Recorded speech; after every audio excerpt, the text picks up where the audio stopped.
Hi everyone, Beat the Knee, Repeat Tano here, the internet's busiest music nerd, and it's time for a review of this new BTS album, Arirang. Here we have a brand new LP from K-pop kingpins BTS. It is their 10th overall and first record in a minute, because if I'm not mistaken, the last year the band was really making noise was back in 2020 with Map of the Soul 7, along with some other releases too. And while obviously they haven't been completely silent either as a group or solo since then, BTS did need to slow things down for a bit due to members having to join up for mandatory military service, leading to really the biggest album break the group has had since their inception in 2010, which is a kind of unfortunate time to have to pause their progress, because K-pop only recently became the commercial sensation that it is in Western music markets, with BTS definitely being one of those groups that helped lay the groundwork for many other artists who have seen success over here in their wake. Not to mention the unbreakable popularity right now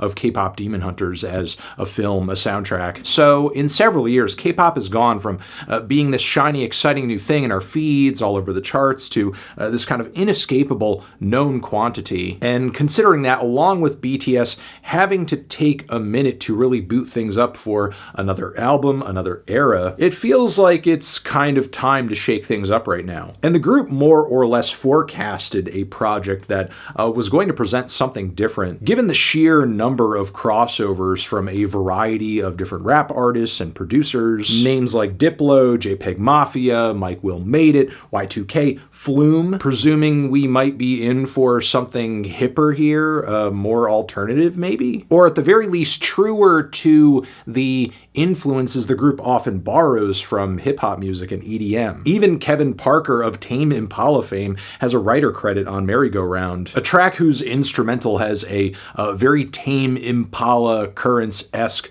bed of synthesizers behind it. Tizo Touchdown even has a credit on the closer too. It seems like BTS has more help than ever on this record to make their music sound like an actual product of the Western music market that so deeply inspires them, not just an all-over-the-place mix and amalgamation of a series of different sounds with just surface-level spins on each of them, but they still kind of culminate into a kind of unique soup and recipe that feels specific to K-pop. Anyway, I guess the point I'm ultimately trying to make here is that it seems like BTS is really making an attempt to deliver to fans like the real deal. And yet, the final results on this record couldn't come across more alien and I think unaware of how weak its mimicry actually is. Whether the group is trying to come across as menacing and edgy with all these string chops and shing shing shing like metallic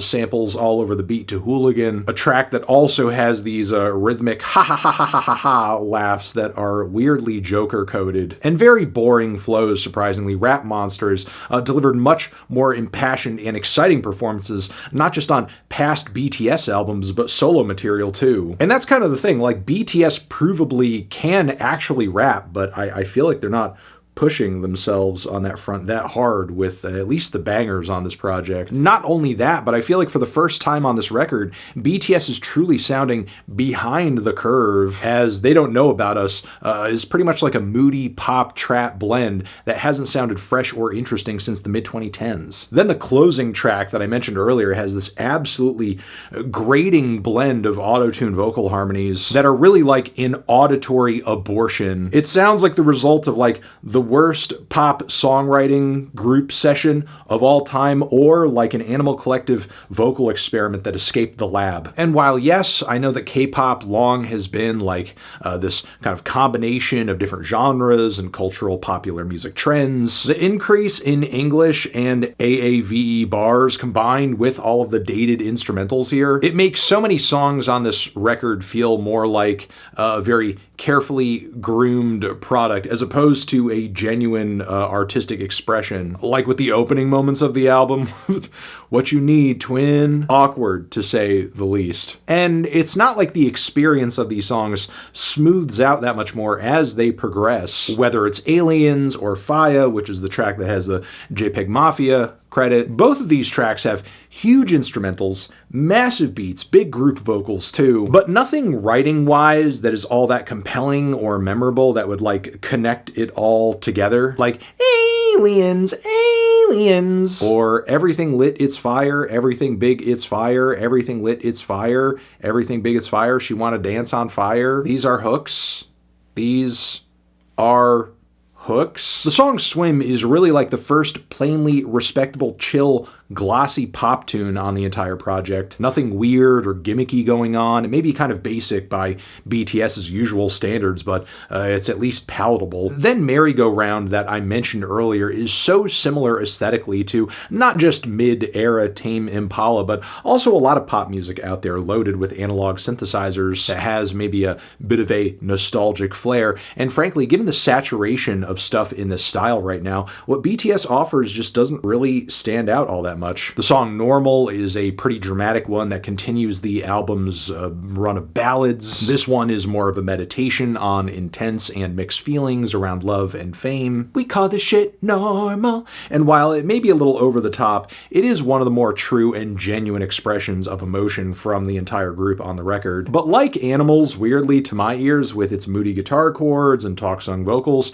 is bringing big 21 Pilots energy. Again, something I feel like there is enough out there in the popular music meta, and BTS doesn't really need to add to it, as this is another oddly awkward and derivative moment on the record where they're barely even doing justice to the sound they're clearly inspired by here, which I think basically boils down to my core feelings on the album in general, as for me it feels like the group's most awkward and nondescript album since they've hit the mainstream over here. When BTS first became the sensation that they are, they at least had a bit of a distinct sound and appeal. And I feel like on this record, in overextending themselves into some more specific styles and influences that maybe they weren't quite ready to turn into their own, they've exposed a shallowness in the group's creativity that most likely has long been there. But the random mishmash of pop, rap, and electronica influences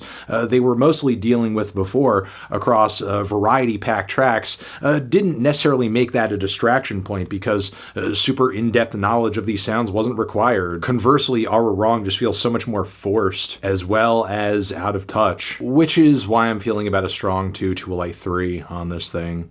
Transition, have you given this album a listen? Did you love it? Did you hate it? What would you rate it? You're the best, you're the best. What should I review next? Hit the like if you like. Please subscribe and please don't cry. Hit the bell as well. Over here next to my head is another video you can check out. Hit that up or the link to subscribe to the channel. Anthony Fantano, BTS, forever.